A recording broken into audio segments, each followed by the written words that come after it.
Oh, that's the worst. All right. Today's message is entitled, "The Only Thing That Doesn't Change is Change Itself." And we know that.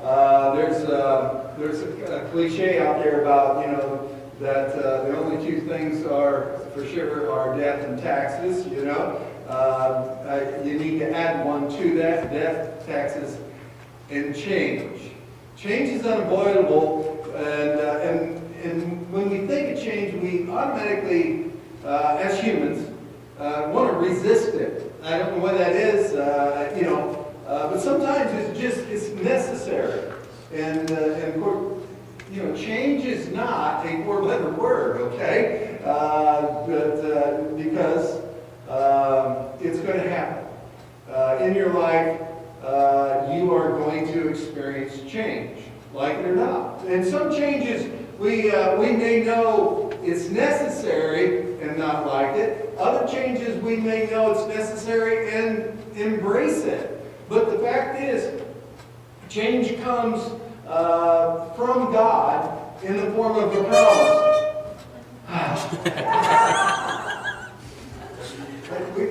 We got to WD this, right?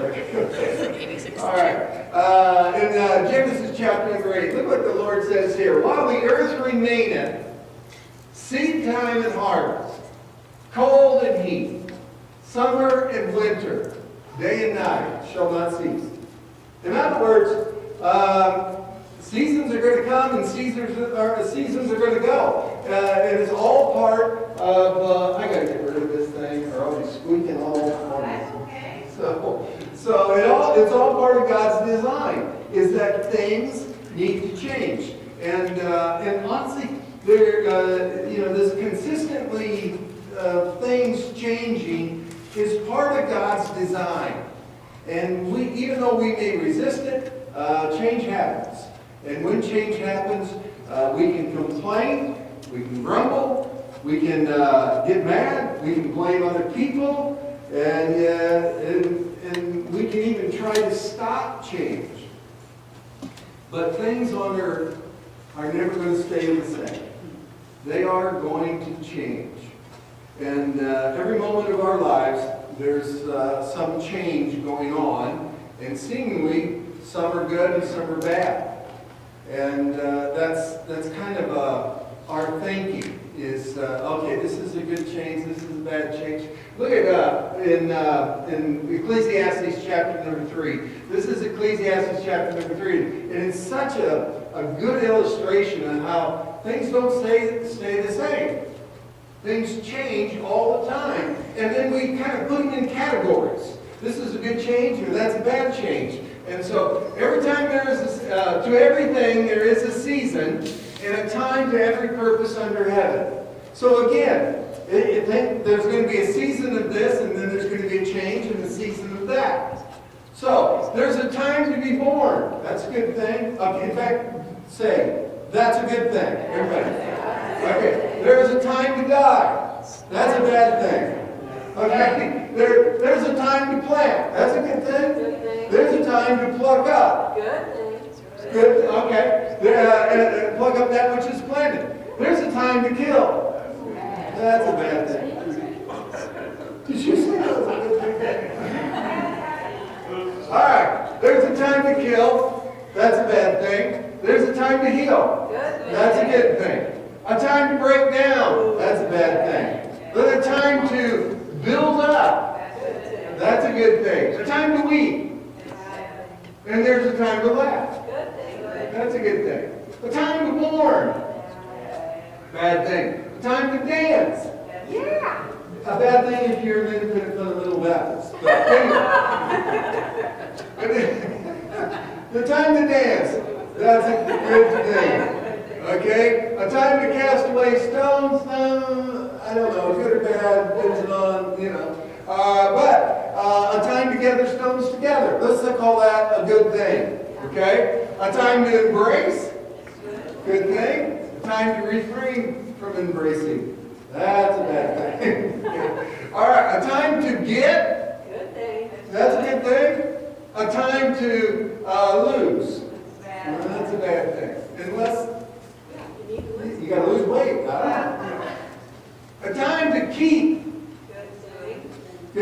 let's assume that's a good thing, okay? And the time to cast away. That's a good thing. I would put that in the category of bad things, but yeah. All right, so a time to rend, that's probably a bad thing. And there's a time to sow. Good thing. Time to keep silent. I'm losing you here, so wake up, folks. Go along, okay? All right, a time to keep silent. Bad. I guess this is a gender question here. Okay. All right. There's a time to keep silent, and there's a time to speak. Good. All right. A time to love. Good. And there's a time to hate. There's a time of war. There's a time of peace. Good. We have this tendency to kind of put things in categories, and there are some things that are circumstantial. In other words, is it a good thing to cast away, or is it a good thing to gather? Maybe it needs cast away. Because here's the thing. Our thinking sometimes changes. Our thinking, sometimes we think change is good, and other times we think change is bad. But in reality, whether it's good or necessary, God's going to work it together for good. Whatever change you're going through, keep in mind, God has made everything on this planet seasonal. And that's why we can say a time to get, a time to lose, a time to keep, a time to cast away. It's all seasonal. Change is going to happen, and it is, in fact, for our benefit. It keeps us from becoming complacent, and it keeps us trusting God. When a change comes into your life, you can either, let it, I'll say, destroy you, let it eat at you, let it bother you, or you can embrace it and say, what is God doing? So, and by the way, I know the reason we as humans have a tendency to want to avoid change is because it can be painful. It can hurt when it's time to change. But change makes spiritual, physical, emotional growth a natural part of life. You can't stay stuck in the past. You have to realize things are going to change. So, change will bring a better walk with Christ when you realize that, oftentimes God is in the middle of change, and He will work it together for good. So, when change happens, and change hurts, you can either embrace it and realize God's doing something here, or you can it's God's in it, but it hurts. Realize the process. And this is the process of change, okay? There's no change without loss. That's why we reject it. We hate the loss of something. But there's no loss without grief. So we realize that change is coming. We're about to lose something, and we're a little bit afraid of what the future brings because God is changing something. All right, so there's no change without loss. There's no loss without grief. And there's no grief without pain. So a change needs to happen, maybe you want a change to happen. But if you want a change to happen without pain, it won't happen without pain. The change will cause some pain.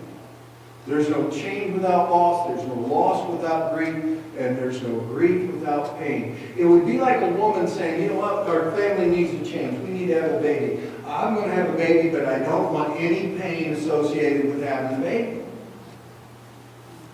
It doesn't happen.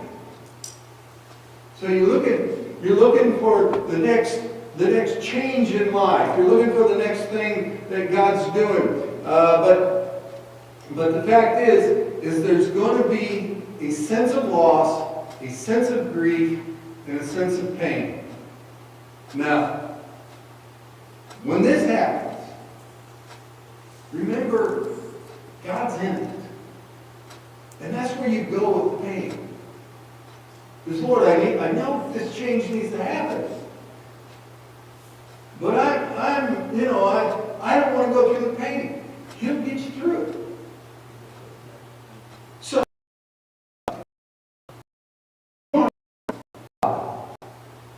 that it was last year. It's changed. You've changed. It's not the same relationship as it was when it started. It evolved. It's just time.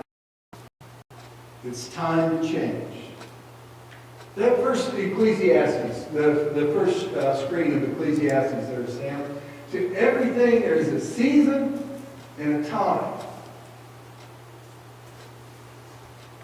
So what happens? We may not like it. We may understand it. We may realize it's necessary, but there's going to be some pain involved. There's going to be some loss, some grief. And remember this: God is the author of the changes in your life. Daniel, chapter number 2. Let me give you the backdrop. Everybody knows the background.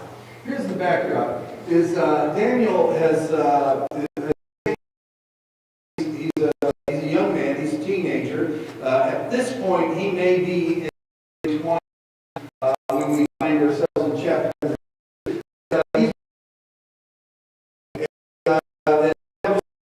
Judgment, change that God made in the nation of Israel.